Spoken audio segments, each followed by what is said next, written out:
शांति।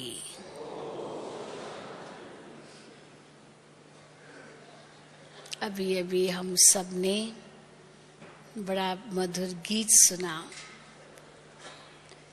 दिल से देते जाओ दुआएं, सब सुख पाए, सबको सुख मिले, सब सुखी हो जाएं, इसलिए दिल से दुआएं देते जाओ। तो यही विषय है हमारा, दुआ दो दुआ लो। क्योंकि ये भी कर्म की गति है कि आप जो देंगे वही आपको मिलेगा।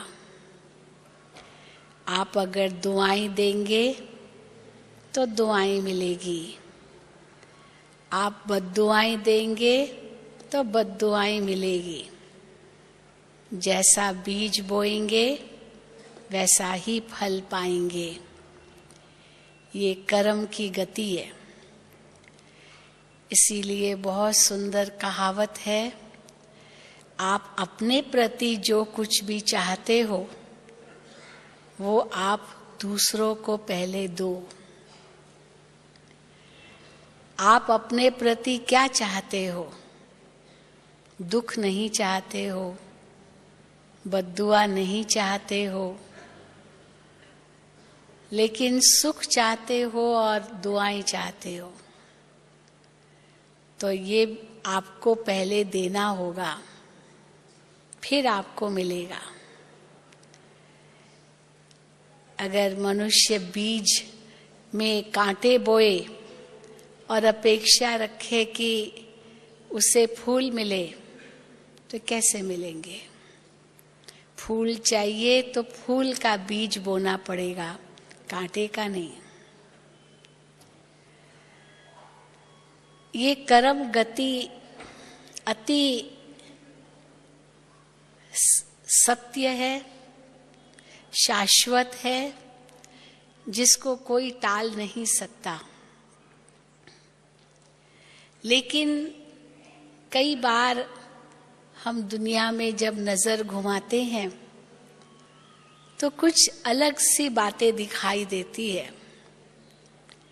इसीलिए लोगों के मन में इस कहावत पर या इस सिद्धांत पर प्रश्न चिन्ह लग जाते हैं। कई कहते हैं हम देते तो औरों को सुख है, लेकिन लोग हमें दुख क्यों देते हैं? हम तो सबके लिए दुआएं ही करते हैं, लेकिन लोग हमको बद्दुआएं क्यों देते हैं? अवश्य ये प्रश्न उठ सकता है, क्योंकि हम जो देते हैं यही अपेक्षा करेंगे कि औरों से भी हमें वही मिले। लेकिन कई बार कुछ अलग सी परिस्थिति जब नजर आती है तो फिर हम दूसरों को दोष देना शुरू कर देते हैं कि इसके कारण ये हुआ, इसके कारण ये हुआ। दूसरों तरफ हम अंगुली उठा लेते हैं। लेकिन जैसे कहा गया है ना कि जब किसी पर दोष धरते हैं, तुम ऐसे हो, तो 3 उंगली किसके तरफ है? अपनी तरफ है। तो हो सकता है वो व्यक्ति 1 गुना दोषी हो, लेकिन उस एक की भेंट में 3 गुना दोषी तो मैं हूं।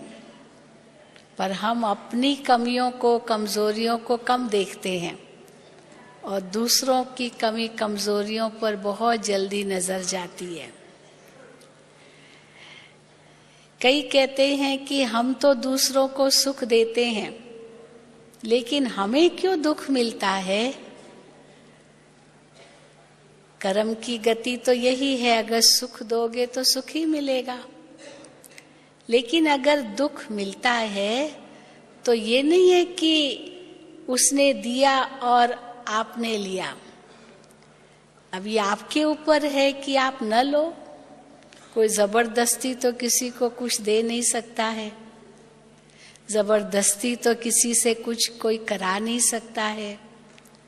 आप न लो, चाहे उसने 2 गाली दी, 4 अपशब्द कहे, कुछ भी धोखा दिया, कुछ भी किया, आप उसका दुख न लो।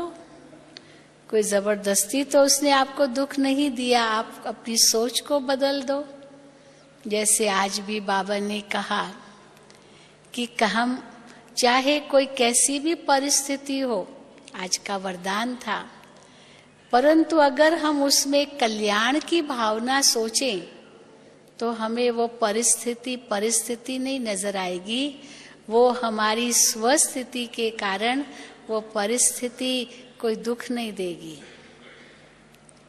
क्योंकि हमारी स्वस्थिति ऊंची है। तो परिस्थिति हमारे आगे विघ्न रूप नहीं बनेगी। हम उसको एक कल्याण की भावना से देखते हैं कि इसमें भी कोई कल्याण था, इसमें भी कोई अच्छाई थी, इससे भी चलो ये लाभ मिलेगा। क्योंकि हर चीज के दो पहलू होते हैं, एक नकारात्मक पहलू, एक सकारात्मक पहलू। तो अगर उसमें से एक सकारात्मक पहलू ले लेते हैं तो हमें वो कल्याण ही दिखेगा, कल्याण नहीं दिखेगा। कोई मुझे गाली दे, मेरी इज्जत भी ले ले, यानी कुछ बुरा भला कहे, अब ये उसका नजरिया है, पर मैं अपने स्वमान में और भी ज्यादा रहूं तो मुझे उसका दोष नहीं लगेगा। लोग भी तो समझेंगे ना कि इसका दोष तो है नहीं, ये क्यों ऐसे कह रहा है। तो हम न ले, ये हमारे हाथ में है। पर मान लो कोई ऐसी परिस्थिति आ जाती है तो हम उसमें भी सकारात्मक सोच सकते हैं कि चलो कोई पुराना हिसाब किताब था, चुप तो हो गया, पता नहीं किस जन्म का होगा, इस जन्म में तो मैंने इसे कोई दुख नहीं दिया, किसी पुराने जन्म का खाता बचा हुआ था, वो चुकता हो गया। ये कर्जदार के रूप में मेरे सामने आया और कर्जा लेकर चला गया, मेरा हिसाब किताब चुकता हुआ, मैं बोझ मुक्त हो गया। तो ये भी एक सकारात्मक पहलू है, उसमें हम दुखी थोड़ी होंगे, चाहे वो कितना भी हमें दुख देने की कोशिश करे। लेकिन ये मनुष्य का अपना अभिमान है जो अपमान की महसूसता कराता है। तो हम अपना अभिमान अगर तज दे तो अपमान लगेगा ही नहीं, और अभिमान तज गया तो हम अवश्य दूसरे को दुआ ही देंगे। लेकिन हम दुआ नहीं दे पाते हैं, इसका मतलब है कि हमारे अंदर अभी तक अभिमान खत्म नहीं हुआ है। तो दुआ दो, दुआ लो, अगर ये जीवन का लक्ष्य बन जाए तो ये जीवन कितना महान हो जाए। लेकिन दुआएं, कई लोग दुआएं मांगते हैं, किसके पास भी जाएंगे कहेंगे आप जरा मुझ पर दुआ करो।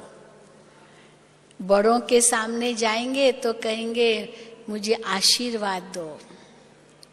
भक्ति मार्ग में देवी के आगे जाते थे, कोई भी देवता के आगे जाते थे तो उनसे वरदान मांगते थे। तो जो हम शरीक हैं, हमारे से छोटे हैं, उनसे हम दुआएं मांगते हैं, बड़ों से भी दुआएं मांगते हैं। पर आशीर्वाद, दुआ और वरदान, ये तीनों अलग अलग चीजें हैं। दुआएं तो हम किसी से भी मांगते हैं। एक गीत भी है बड़ा सुंदर, ले लो दुआएं माँ बाप की, सिर से उतरेगी गठड़ी पाप की। तो माँ बाप की सेवा करते हैं, अवश्य माँ बाप से दुआएं मिलती है। कोई गरीब की सेवा करते हैं तो उससे दुआ मिलती है। किसी असहाय को मदद करते हैं, अवश्य उनके दिल से दुआ निकलती है। परंतु अगर हमने मदद करने की बजाय कुछ गलत ऐसा कर लिया तो बद्दुआ भी निकल सकती है। पर अगर हमने अच्छा किया तो भी बद्दुआ अगर निकली तो ये हम अपने को ही कहें कि जरूर इसमें मेरी कोई कमी होगी। नहीं तो अगर हम अच्छा कार्य करते हैं तो बद्दुआ क्यों कोई देगा। एक छोटा सा मैं किस्सा सुनाऊं। मैं बहुत छोटी थी, अपने घर में रहती थी, तो मेरे पड़ोसिन जो थी वो रोज एक भिखारी को भोजन देती थी, रोज बिना नागा हर एक दिन भोजन उनको खिलाती थी, और वो रोज पहुंच जाता था उनके पास भोजन खाने के लिए। अब तो रोज वो उसे दुआएं दे के जाता था, माता जी जीते रहो, तुम्हारे बच्चे जीते रहे, तुम्हारी आयु बड़ी हो, दुआएं देते हैं ना ऐसे, आप बहुत सुखी रहो, बहुत खाकर जाए पेट भर के और उसको दुआ दे के जाए। अब एक दिन क्या हुआ कि उसको अचानक कहीं काम पड़ गया, बहुत जरूरी जाना था, तो उसने खाना ही नहीं बनाया था और वो निकल रही थी, उसी समय पहुंच गया। और जैसे ही पहुंचा भोजन मांगने लगा। रोज देती थी, 1 महीने से लगातार उसको दे रही थी, बड़ी खुशी हो रही थी कि मुझे दुआएं मिल रही है, किसको भोजन खिला रही हूँ। अब जैसे ही वो पहुंच गया तो इसने कहा माफ करना, आज तो मेरे पास भोजन नहीं है, आज पकाया ही नहीं है। अगर ऐसी बात है आप अनाज ले जाइए, चावल ले जाइए, आटा ले जाइए, सब्जी ले जाइए, पर आज हमने कुछ पकाया नहीं है। तो बस इतना आग बबूला हो गया, मैं तो देखती रह गई। रोज तो उसे दुआएं देता था और आज वो इतना आग बबूला हो गया, इतना गुस्सा किया, जो सारे 1 महीने की जो दुआएं थी ना, अब सोचो क्या हुआ होगा। वो पल भर में बद्दुआओं के रूप में सब बदल गई और उसको गालियां तक देने लगा। अब वो बेचारी घबराई, डरी। तो मैंने उस माता को, मैं तो वहीं खड़ी सब तमाशा देख रही थी, तो मैंने उस माता को सांत्वना दी। मैंने कहा घबराओ मत, आप कुछ कहो, शांत रहो, क्योंकि वो भी गुस्से में आ गई, वो भी गुस्से में आ गया, वो भी गुस्से में आ गई। दोनों एक दो के ऊपर गुस्सा ही कर रहे हैं। मैंने कोई ठेका उठाया है क्या? तो मेरे क्या लगते हो, आधी आधी नहीं, जैसे एक दो के साथ वो ये तू मैं हो जाता है। तो दोनों ही एक दो पर बरस पड़े। अब वास्तव में ये तो आप कहेंगे किसकी कमी थी, किसकी कमजोरी थी, किसकी भूल थी? वास्तव में तो दोनों की भूल थी। उसने उसको आदत डाल दी, ऐसी आदत डाल दी जो उसने समझ लिया कि बस मुझे तो रोज यहीं से ही खाना मिलेगा, और इतना उसमें वो आदी हो गया जो और कोई स्थान में जाना है यही भूल गया। भले गरीब था, भले बहुत ही असहाय था, लेकिन उसके अंदर गुस्सा भी इतना ही था। वो माता ने उसी समय देख लिया, समझ लिया। पर उसने भी तो उतना ही पाप किया जो उसको बुरा भला कहती रही। तो 1 महीना जो उसने थोड़ा बहुत पुण्य कमाया ना उसकी दुआएं पाकर, अब बताओ वो 10-15 मिनट में सब पुण्य खत्म हो गया। तो बाबा कहते हैं कि देखो भक्ति मार्ग में क्या मनुष्य करते हैं समझ तो है नहीं, क्योंकि विकारों से तो भरपूर है ही है। कई लोग हम लोगों को कहते हैं ना, आप लोग गरीबों का लंगर लगा दो, यहाँ भिखारियों को सारा दिन खिलाते रहो। कई जगह होता है, मंदिरों में, गुरुद्वारों में खा के ही जाते हैं, हजारों आते हैं, और यहाँ पर ही ऐसे ही लगा रहे। हम कहते नहीं, ये तो एक आध्यात्मिक संस्था है, ये आध्यात्मिक ज्ञान दिया जाता है, चरित्र निर्माण की बात कही जाती है, जीवन बनाने की बात कही जाती है, केवल पेट भरने की बात नहीं है। जो यहाँ आते हैं अवश्य भोजन करते हैं, आप भी आए हो, आप भी कर रहे हो, इसलिए जो यहाँ आते हैं पहले यहाँ की जो आध्यात्मिक सेवाएं हैं वो लेते हैं, फिर अवश्य भोजन भी करते हैं, सबके लिए भोजन बनता है। पर हम यहाँ लंगर नहीं लगाएंगे जैसे कई स्थानों पर होता है, यहाँ भिखारी आके सारा दिन खाते रहे, उस रूप से तो नहीं है। यहाँ तो हजारों है। आजकल तो भिखारियों की बिजनेस हो गई है, ये भिखारी बनना ये भी एक बिजनेस हो गया है। एक जोक सुनाते हैं ना कि एक व्यक्ति भिखारी था, उसने 1 रुपए की लॉटरी ले ली। तो किसी ने पूछा, तुमने लॉटरी ली, 1 रुपए की आती थी तब? तो किसने कहा अगर आपको मोटर गाड़ी मिल जाए, कार मिल जाए, इसकी फर्स्ट प्राइज कार थी, तो अगर फर्स्ट प्राइज कार मिल जाए इस लॉटरी टिकट की तो आप क्या करोगे? तो क्या जवाब दिया उसने? गाड़ी में आऊंगा भीख मांगने के लिए। गाड़ी मिल गई तो अच्छी बात है, गाड़ी में आऊंगा भीख मांगने के लिए, क्योंकि तो धंधा है ना मेरा। ये हो गया है। तो किस रूप से दुआएं दो और दुआएं लो, ये हमें समझना होगा।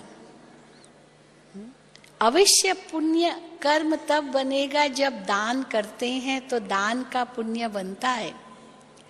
इसीलिए बाबा कहते हैं आवश्यकता अनुसार भले दो, हर्जा नहीं, लेकिन जो आज मनुष्य का चरित्र इतना बिगड़ गया है, इतना वो चरित्र की नींव ही हिल गई है, इतना देह अभिमान में है, तो ये आध्यात्मिक ज्ञान ये एक इतना बड़ा दान है, जो चाहे आप मनसा से दो, चाहे वाचा से दो, चाहे कर्मणा से दो, ये आपका बहुत बड़ा पुण्य बनेगा। उसका जीवन बदलना है। केवल 2 रोटी देना ये कोई बड़ी बात नहीं है। कई कहते हैं ना कि अगर किसी को कोई भूखा है तो उसको 2 रोटी देंगे तो दुआएं मिलेगी।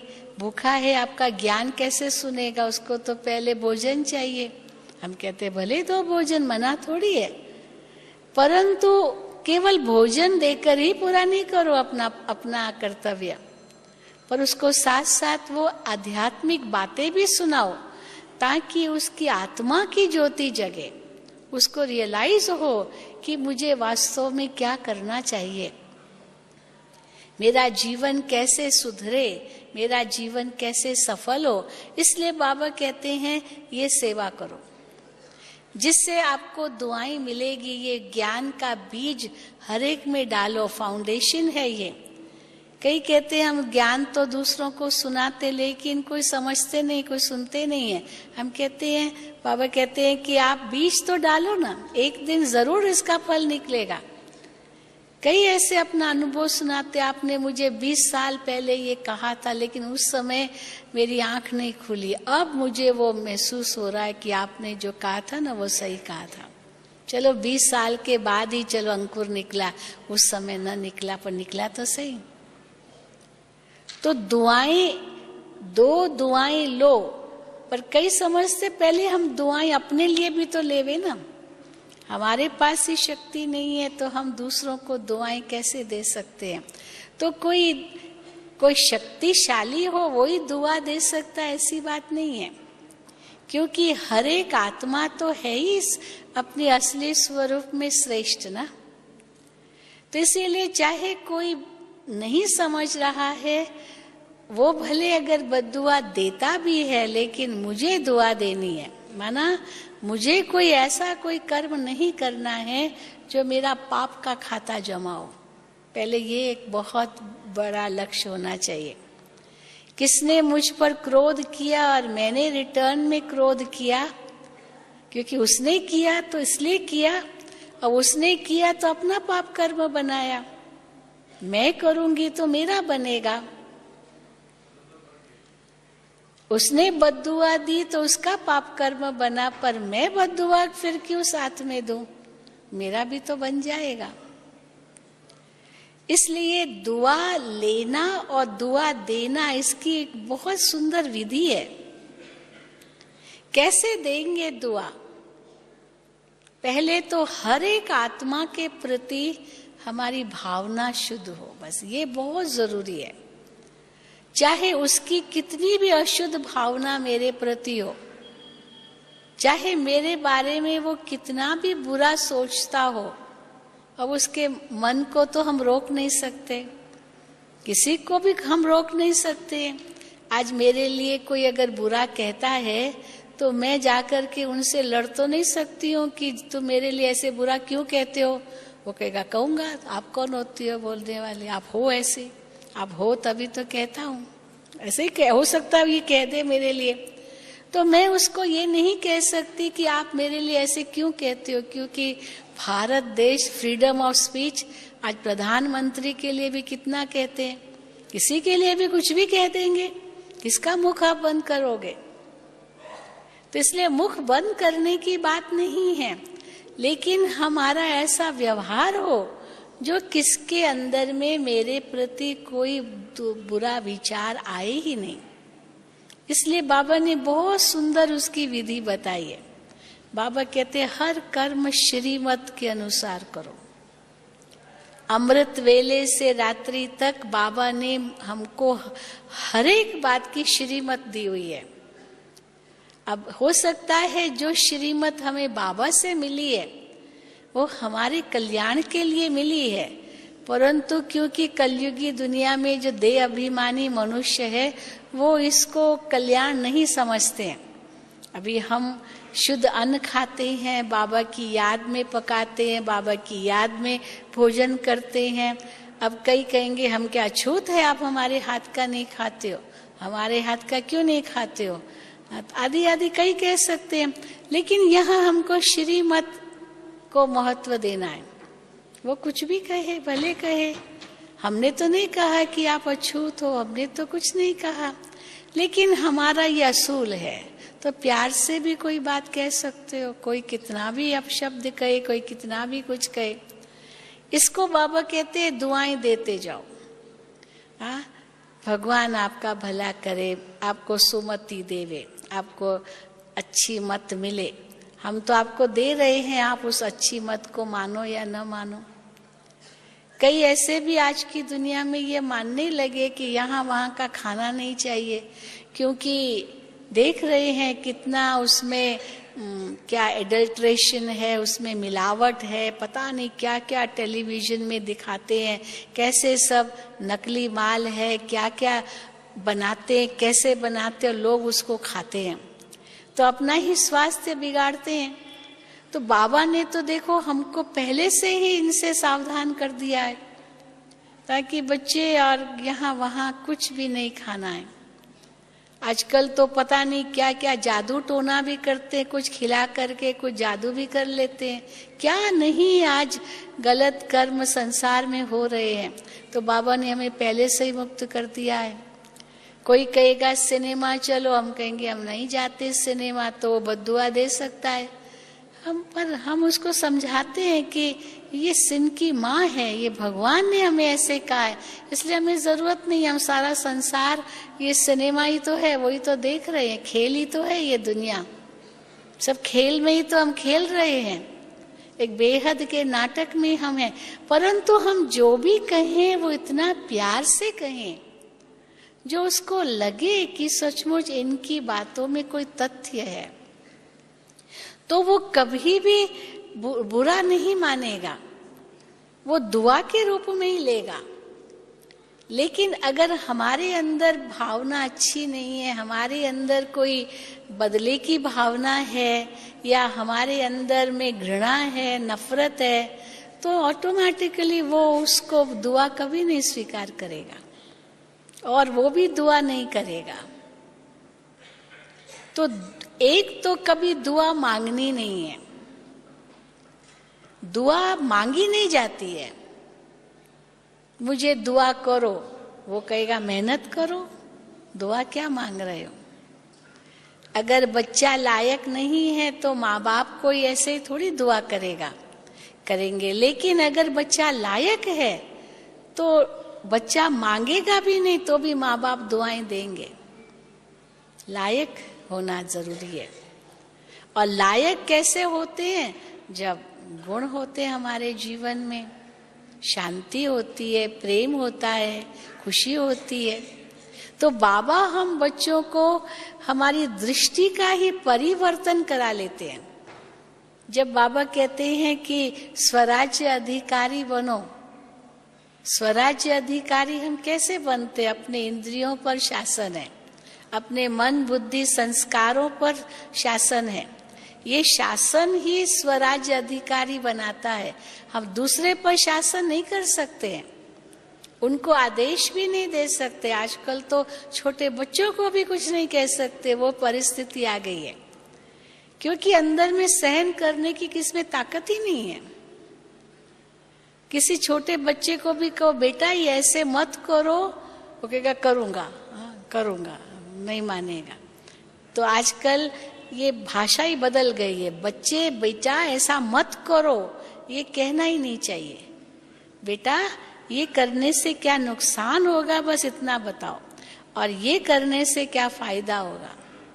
हम तो विदेशों में जाते हैं, वहां देखते हैं बच्चे आजकल के कोई मानता नहीं है, इसलिए माँ बाप संभल गए हैं। बच्चे को सीधा कभी नहीं कहेंगे बेटा ऐसे करो, परंतु पूछते बेटा ऐसे करोगे, बेटा आप ये आपको अच्छा लगेगा, और बेटा ये आपको लगता है कि ये बुरा है। यानी इतना प्यार से कहेंगे तभी बेटा पहले सोचेगा बुरा है या अच्छा है, देखो फिर उसको जो पसंद आएगा वो ही करेगा, हमारे कहने से नहीं करेगा। तो इसलिए आज हर एक आत्मा इतनी कमजोर हो गई है जो वो समझ ही नहीं सकती कि आखिर उसको करना है क्या नहीं करना है। तो हम अपनी फर्ज अदाई अवश्य निभाएंगे, उनको प्यार से बताकर, अब बाकी उनके ऊपर है।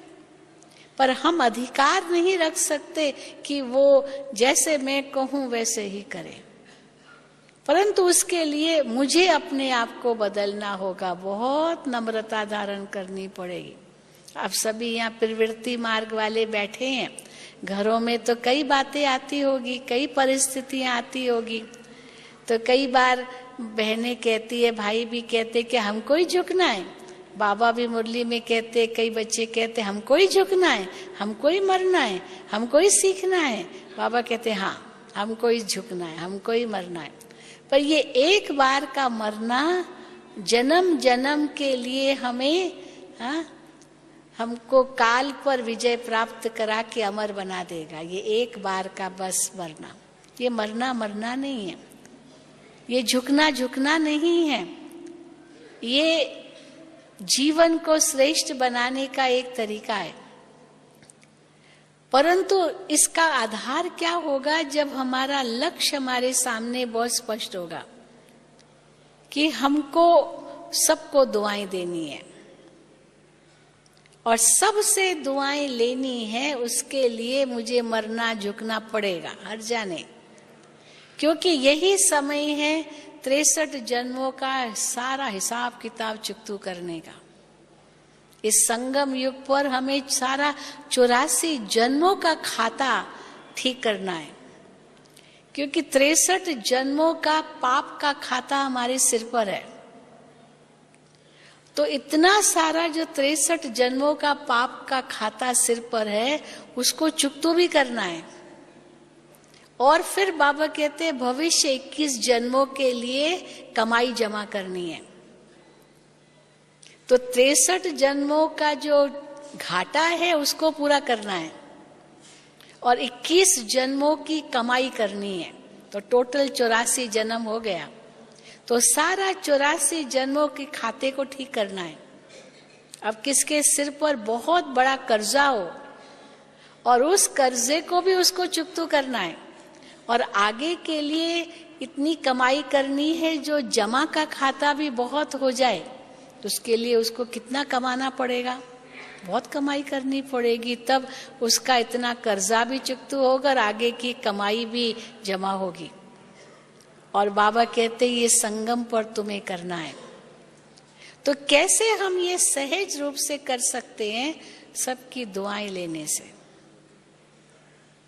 पर सबसे ज्यादा दुआओं से भी बड़ी चीज शिव बाबा की आज्ञा पर चलने से जो भगवान का हमें वरदान मिलता है, उनकी जो छत्र छाया मिलती है, उससे हमारे सहज ही पाप नाश हो जाते हैं।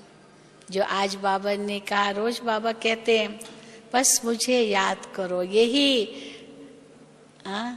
अमृत धारा है, सब बीमारियों की दवा, मुझे याद करो।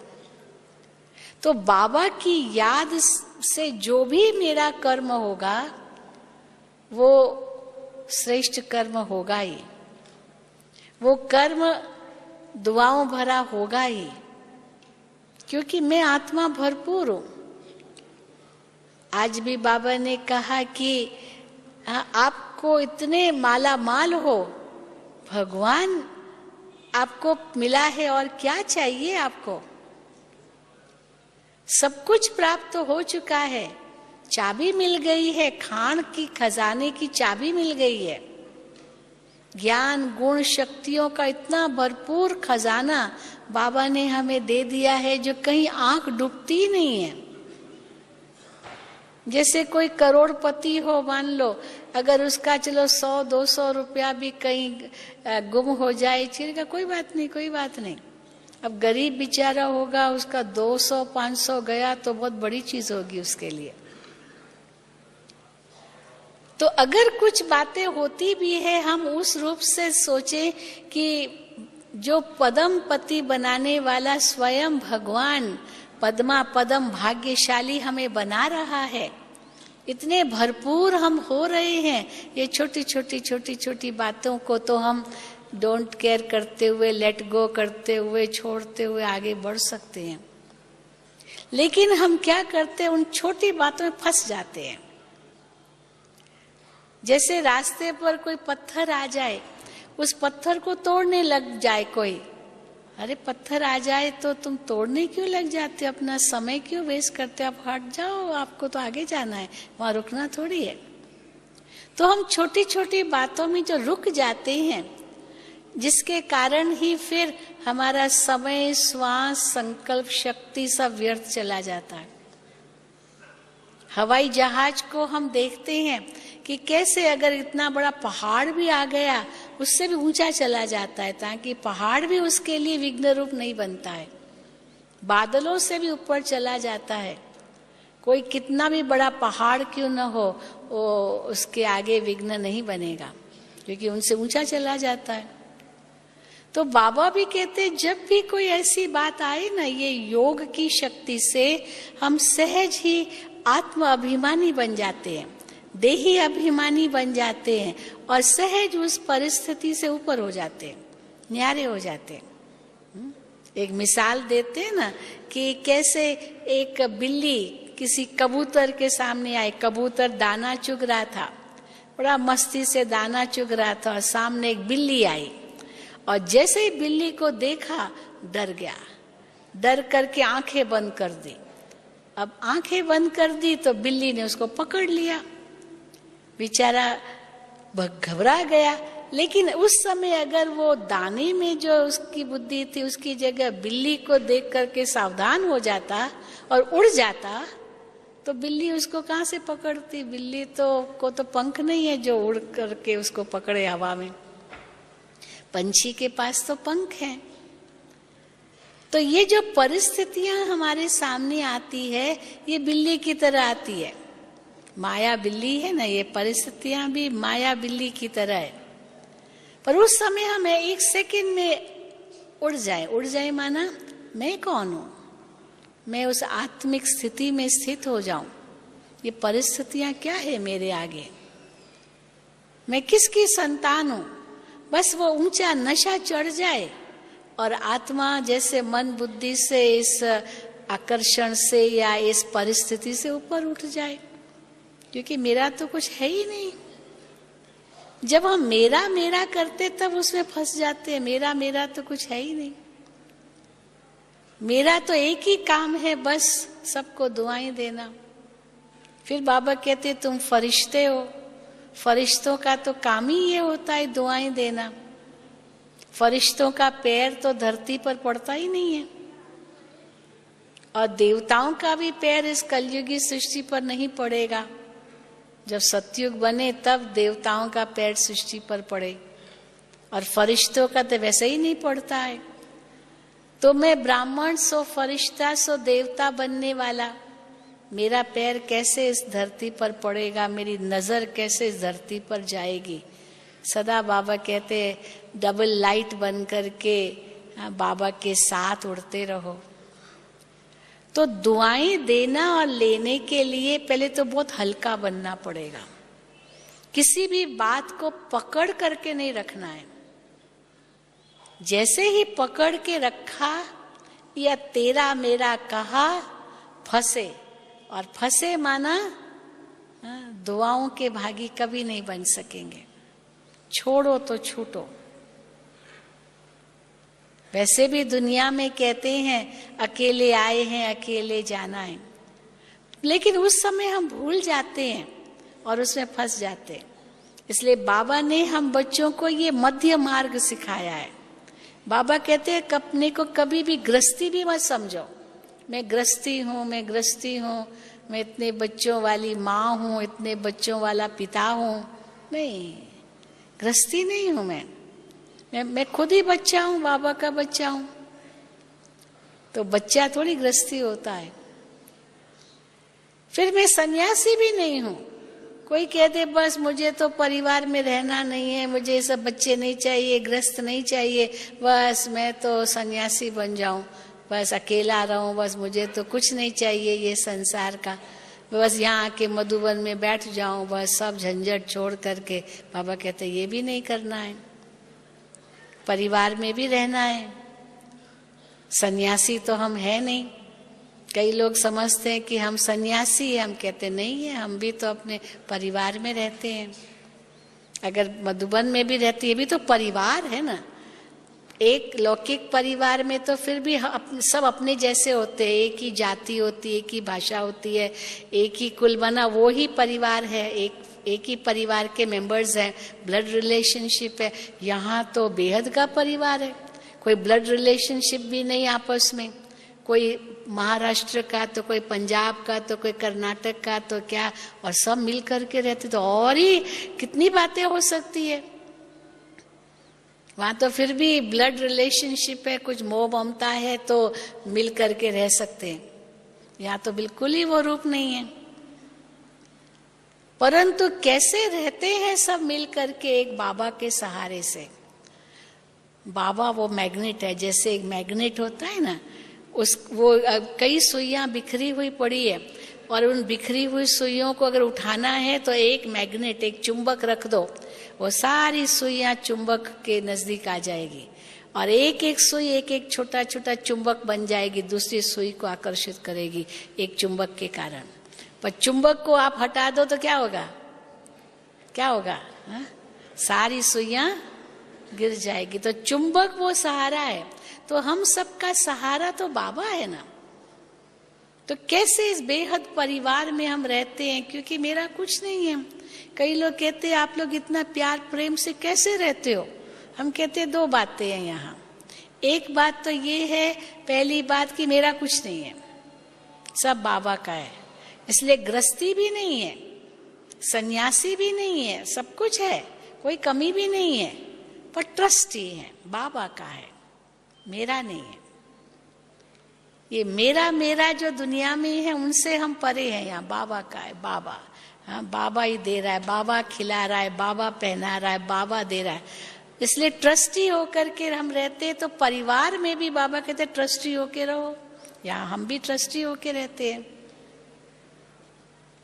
दादी जानकी से पूछो, दादी कहेगी मैं तो कभी एक पर्स भी नहीं लेती हूँ, मेरे पास कुछ नहीं है, कोई बैंक बैलेंस भी नहीं है, कुछ भी एक पाई भी नहीं है, लेकिन बेपरवाह बादशाह है, बेगमपुर का बादशाह है, विश्व का मालिक बनने वाले हैं, कितना बड़ा नशा है। तो इसीलिए बाबा ने ये मध्य मार्ग हमें दिया है। रहो भी अपने घर गृहस्थ में, सब थोड़े यहाँ के बैठेंगे। पहले बाबा ने कहा है मकान बनाते जाओ, अंत के समय बहुत आकर के आश्रय लेंगे, बहुत आश्रय लेने वाले हैं, अंत के समय पर आएंगे, इसलिए बाबा मकान बनवा रहे हैं।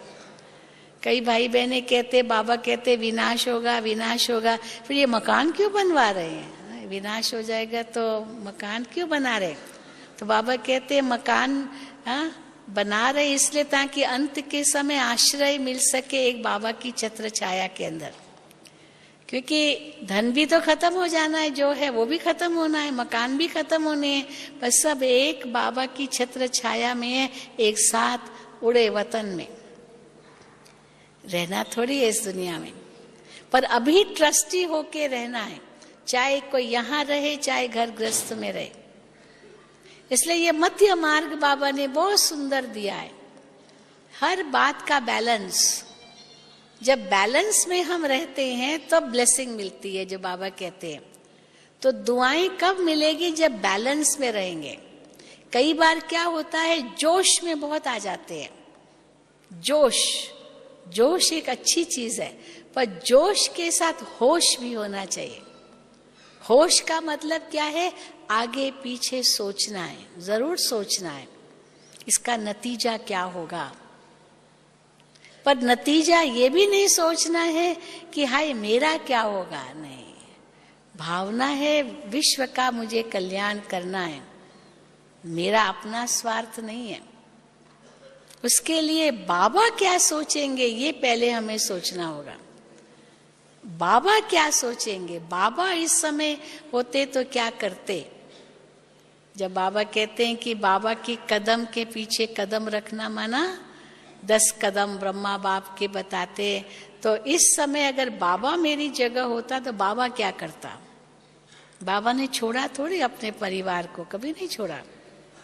बाबा की युगल बच्चे सब साथ में थे। ये थोड़ी कहा मैं सन्यासी बन रहा हूं, मैं घर से निकल रहा हूं, नहीं, परिवार को भी साथ में उठाया। और परिवार ऐड होते गए, एक परिवार बनता गया और प्रजापिता कहलाए। लौकिक में भी बाबा कहते थे विश्व सर्व के कल्याण के प्रति भक्ति भी करते थे। मुझे ये चाहिए, मुझे चाहिए, अपने प्रति तो कभी कोई बाबा को इच्छा नहीं थी। सर्व के कल्याण के लिए, सर्व के कल्याण के लिए, यही बाबा कहते थे। तो दुआएं देना और दुआएं लेना ये तब हो सकता है जब हमारा दिल बहुत बड़ा हो, बहुत विशाल हो। तो एक तो मेरा कुछ नहीं, सब बाबा का है, और दूसरा मुझे पहले बदलना है। इसीलिए बाबा कहते हैं ये हम तुम बच्चे कभी मत भूलो, स्व परिवर्तन से विश्व परिवर्तन। विश्व परिवर्तन ऐसे नहीं आएगा जब तक स्व परिवर्तन नहीं होगा। मैं बदल जाऊंगा, जग बदल जाएगा। इसलिए मैं अगर ये लक्ष्य रखती हूं कि मुझे दुआ देनी है, मुझे हर एक के प्रति शुभकामना रखनी है,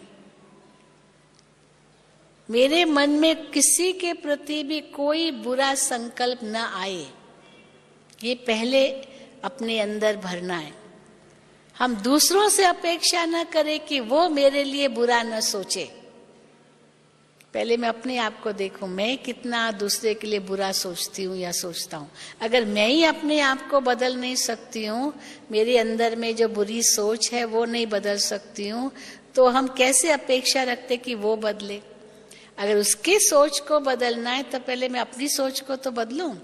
अपनी को बदल ही नहीं सकती और मैं सोचती हूँ दूसरा बदले, कैसे होगा।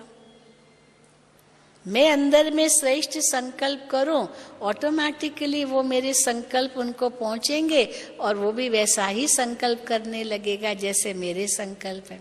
अभी मेरे संकल्प तो उल्टे हैं और मैं सोचती हूँ कि वो सच्चे संकल्प करे, कैसे करेगा। इसलिए स्व परिवर्तन से विश्व परिवर्तन, मुझे बदलकर औरों को बदलने की प्रेरणा देनी है, न कि कह करके प्रेरणा देनी है, पर कर के प्रेरणा देनी है, सोच कर प्रेरणा देनी है। क्योंकि जो सोचेंगे वही कहेंगे, वही करेंगे।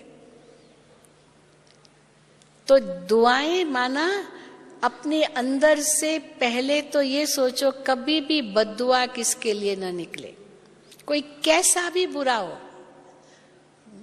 कई बार ट्रकों के पीछे हम जाते ना तो लिखा रहता है बुरी नजर वाले तेरा मुंह काला।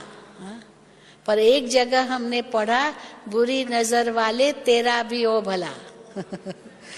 बुरी नजर वाले तेरा भी हो भला। तो ये भी देखो दुआ रखी, दुआ की कि भले आपके अंदर बुरी नजर है, पर मेरी आपके लिए भी दुआ है कि आपकी ये दृष्टि बदल जाए। अभी ये सारा बहुत सारा किस्सा चला है दिल्ली में, इतना वो जो कांड हुआ, वो लड़की का जो बलात्कार किया, फिर उसको सिंगापुर ले गए। आज सुबह सुबह न्यूज आई कि वो मर गई, वहाँ सिंगापुर में मर गई, क्योंकि सब कुछ उसका नष्ट कर दिया था। तो ये तो ऐसे ही बस था कि चलो उनको ले जा रहे हैं।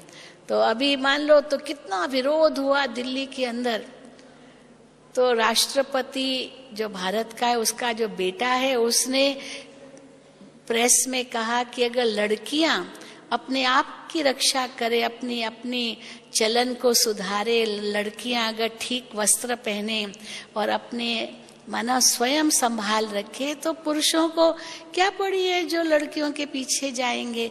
परंतु लड़कियां खुद भी तो अपनी शक्ति में रहे ना।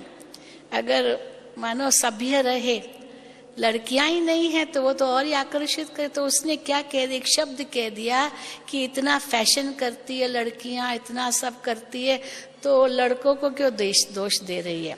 तो इस पर भी बवाल उठ गया, बहुत हंगामा हो गया है कि ऐसा क्यों कहा उसने। पर मुझे बदलना है ये नहीं सोचता है कोई। यही तो बड़ी बात है, यही तो बड़ी बात है। दूसरा क्यों ऐसे कर रहा है, दूसरा ऐसे क्यों कर रहा है। बाबा तो कई बार हमें कहते, कोई कैसे भी नजर वाला, दृष्टि वाला आपके सामने आ जाए, आप उसको आत्मिक दृष्टि से देखो, तो उसकी दैहिक दृष्टि अपने आप बदल जाएगी। आपके अंदर में अगर नफरत की आग है, ईर्ष्या की आग है, तो फिर उसकी नजर भी वही बनेगी। तो हमारे अंदर उसको आत्मा की भावना होकर के देखेंगे, ये भी एक शुद्ध आत्मा है, ये भी पवित्र आत्मा है, तो ऑटोमेटिकली उसकी दृष्टि भी पवित्र हो जाएगी। कई बार बाबा अपना अनुभव सुनाते हैं कि कैसे, कई अनुभव होता है ना, लोग आते हैं कि समझो बुरी नजर से आए, परंतु हमारी अगर नजर अच्छी है, दृष्टि अच्छी है, उसकी नजर बदल सकती है। बाबा एक बार मिसाल दिया कि जब हैदराबाद सिंध में बहुत एंटी प्रोपेगेंडा होने लगी, ओम मंडली के प्रति बहुत कुछ हुआ, तो कई जो एंटी ओम मंडली के थे उन्होंने सोचा बस बाबा को मार डाले। ऐसे भी हुआ था। तो बाबा तो अपनी मस्ती में रहते थे, किसके प्रति दोष तो रखना नहीं था। बाबा के प्रति तो कितनी गलत गलत बातें कही, क्या क्या फैलाया, बहुत कुछ फैलाया। क्योंकि बाबा के पास आती थी बहनें, उनको तो कृष्ण के साक्षात्कार होते थे, बाबा से श्री कृष्ण का साक्षात्कार करती थी, तो बस गोपी बन करके वहां रास भी करते थे। तो कई लोगों ने कहा कि देखो ये दादा लेखराज अपने आप को कृष्ण कहलाता है और इसको 300-400 रानियां मिली है, ये कहता है मुझे तो 16,108 रानियां चाहिए। अब बाबा ने तो कभी नहीं ऐसे कहा, जरूर गोपियां थी, क्यों नहीं, गोपी वल्लभ की गोपियां हैं। तो कितनी सारी बातें फैलाई, तो यहां तक भी ये षड्यंत्र रचा कि कैसे इनको खत्म कर दे। तो एक सरदार को तैयार किया और बाबा तो तपस्या में बैठे थे। वो आया अंदर और जैसे आया उसने, वो बाबा तो दिखा ही नहीं, परंतु उनको गुरु नानक दिखाई दिया, गुरु नानक दिखाई दिया। और जैसे गुरु नानक को देखा, बस तुरंत बिल्कुल उनके वहीं पर तलवार जो लाया था या जो कुछ लाया होगा वो वहीं पर रख करके बिल्कुल न्योछावर हो गया उनके आगे। मुझे माफ करो, मुझे माफ करो, मुझे नहीं मालूम आप इतने महान हैं। बताते ना, कई संतों के लिए बताते हैं, कई महात्माओं के लिए ये कहानियां आती है। महात्मा गांधी की एक बहुत प्रसिद्ध कहानी है कि महात्मा शब्द कहाँ से उनके ऊपर पड़ा, गांधी जी के ऊपर। तो वो मिसाल आता है कि गांधी जी तो तीसरी श्रेणी में सफर करते थे ट्रेन में, और अकेले अकेले जाते थे, कोई उनके साथ होते थे, कई बार नहीं भी होते थे। तो एक जगह गांधी जी को जाना था किसी शहर में, तो ट्रेन में चढ़े और वहाँ बहुतों को आना था मिलने के लिए। तो एक व्यक्ति भी उस ट्रेन में चढ़ पड़ा गांधी जी से मिलने के लिए। तो गांधी जी उनके बगल में बैठे हैं, क्योंकि लंगोटी पहनते थे, बस बाकी तो कोई नहीं सोचेगा कि कोई इतने महान है। तो उनके बगल में बैठे थे। तो उस व्यक्ति को बड़ी नफरत आई, ये कैसा व्यक्ति है, मिलने जा रहा है महात्मा गांधी से, उसको पता ही नहीं है गांधी जी है। कहाँ अखबारें तो उस समय इतनी देखते नहीं थे। तो जिसके पास में बैठा है तो देखा है, पता नहीं कैसा व्यक्ति है, कोई गांव का व्यक्ति होगा, तो उसके ऊपर थूक दिया। तो गांधी जी ने वो थूक को मिटा दिया, फिर दोबारा थूक दिया, 3-4 बार थूक दिया, लेकिन गांधी जी ने कुछ भी नहीं कहा, बिल्कुल वो थूक हटा दी, लड़ाई करने नहीं लगा उनसे, शांत बैठा रहा। आखिर कहाँ तक, तो फिर वो उठ करके दूसरी जगह चला गया। गांधी जी तो शांति से बैठे हैं। तो जैसे स्टेशन आई तो पहले वो खड़ा है दरवाजे पर ट्रेन के, तो जुलूस वहां स्टेशन पर खड़ा था गांधी जी का आयान करने के लिए, उनका स्वागत करने के लिए। हाँ, गांधी जी जिंदाबाद, गांधी जी जिंदाबाद। तो वो खड़ा था, दूसरा व्यक्ति जिसने थूका था, और ये इसको तो पता ही नहीं, और गांधी जी तो अंदर बैठे थे इस ट्रेन में। तो क्या हुआ, जैसे खड़ा रहा, सबने कहा गांधी जी जिंदाबाद, गांधी जी कहाँ है, गांधी जी कहाँ है? कहा गांधी जी थोड़ी यहाँ होगा। उसने कहा यहाँ तो है ही नहीं। बोला है क्यों नहीं? तो वो ये उतर गया और गांधी जी को लेने के लिए ये अंदर आए। तो जैसे ही इसको पता चला कि ये गांधी जी है, तो उसको इतना बुरा लगा कि ये मैंने ऐसे क्या किया, मुझे तो पता ही नहीं था। लेकिन अब वो कैसे उसका पश्चाताप करे, तो पश्चाताप करने के लिए उसने क्या किया, गांधी जी की जय, गांधी जी की जय तो नारा लोग लगा रहे थे, तो इसने इसमें ऐड कर दिया महात्मा गांधी की जय, महात्मा गांधी की जय, महात्मा गांधी। तो महात्मा शब्द जोड़ दिया। तो महात्मा किस आधार पर कहा, उसने कितना सहन किया। हाँ? अब सहन ही तो किया उसने, उसको डांटा थोड़ी, गुस्सा थोड़ी किया, झगड़ा थोड़ी किया, कुछ भी नहीं कहा। ये भी नहीं कहा मैं तो गांधी जी हूं, ये भी नहीं कहा। दिखाया जैसे कि चलो ये बेचारा नहीं जानता। कितनी ऐसी मिसाल आते हैं। तो बाबा कहते हैं अगर दुआएं पानी है तो दुआएं देते जाओ, और अगर कोई बद्दुआ दे भी रहा है आप लो मत।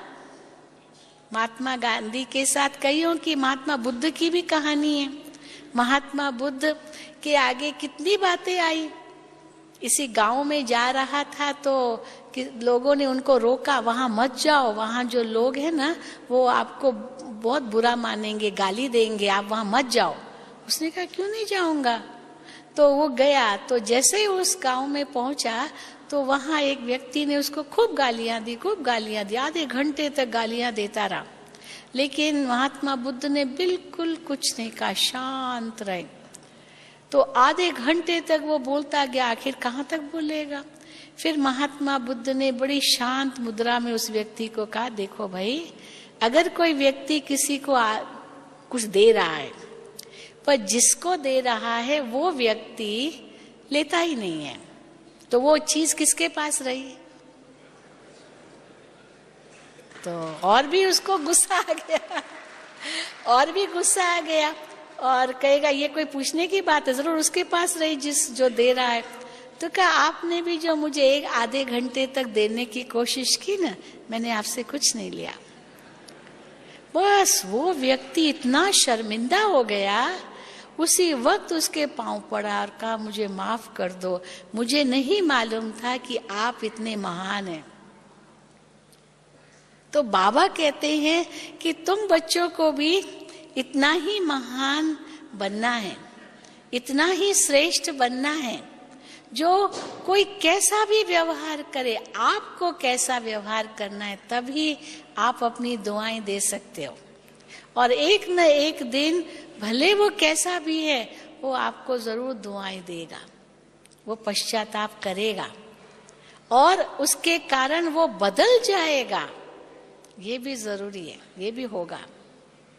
इसको कहते हैं स्व परिवर्तन से विश्व परिवर्तन। तो सदा अगर ये लक्ष्य है, मुझे बदलना है, मुझे सबको दुआएं देनी है, मुझे सबको सुख देना है, मुझे देना है, तो ऑटोमेटिकली मिलेगा ही मिलेगा, और हमारा पुण्य का खाता जमा होता जाएगा। पाप का खाता, हिसाब किताब, कर्मों का जो कुछ बनाया है वो सब खत्म होता जाएगा। आत्मा पुण्य आत्मा बनती जाएगी, महान आत्मा बनती जाएगी, देव आत्मा बन जाएगी। ओम शांति, ओम शांति। ठीक है, अभी हम यहीं समाप्त करते हैं।